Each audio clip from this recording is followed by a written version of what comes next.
Hi hello welcome to the Tanvi updates. Odela railway station 2 full movie review ఏ విధంగా ఉందో ఒకసారి చూసేద్దాం. ఇక తెలుగు సినిమా ఇండస్ట్రీలో ఎంతమంది హీరోలు ఎన్ని సినిమాలు చేసినప్పటికీను మంచి కాన్సెప్ట్లతో అయితే సినిమా చేసిన వాళ్ళకు మాత్రమే మంచి గుర్తింపు అయితే లభిస్తుంది. ఇక ఒకప్పుడు స్టార్ హీరోలతో సినిమా చేసి స్టార్ డైరెక్టర్గా మంచి గుర్తింపును సంపాదించుకున్న సంపత్ నంది ప్రస్తుతం చేస్తున్న సినిమాలతో తన హవాని అయితే కొనసాగించలేకపోతున్నారు. ఇందులో భాగంగానే ప్రస్తుతం ఆయన ఓదెల రైల్వే స్టేషన్ 2 అనే సినిమాకి కథ మాటలు స్క్రీన్ ప్లే డైరెక్షన్ లో కొంతవరకు తరబడ్డట్టుగా అయితే తెలుస్తుంది. ఇక ఈ సినిమాలో ఆత్మకి పరమాత్మకు మధ్య జరిగే కొన్ని సీన్లు హైలైట్ గా అయితే నిలిచాయి.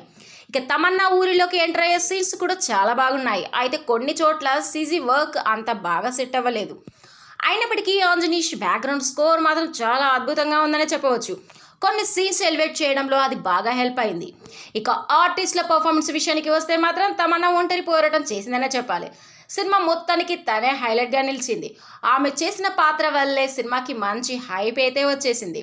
కొన్ని సీన్స్లో ఆమె చాలా బాగా నటించింది. ఇక సంపద నందికి ఆమె ఉన్న బాండింగ్ వల్లే ఆమె సినిమాలో నటించిందని చెప్పొచ్చు. ఇక వశిష్ఠ విలన్గా నటించి మెప్పించడమే కాకుండా డిఫరెంట్ స్టైల్లో విలనిజాన్ని పండించాడు. ఇక ఆయన్ని చూస్తే కొన్ని సీన్స్లో భయం పుట్టించేలా నటించాడు. ఇక మిగతా ఆర్టిస్టులు అందరూ కూడా వాళ్ళ పాత్రల పరిధి మేరకు ఓకే అనిపించారు.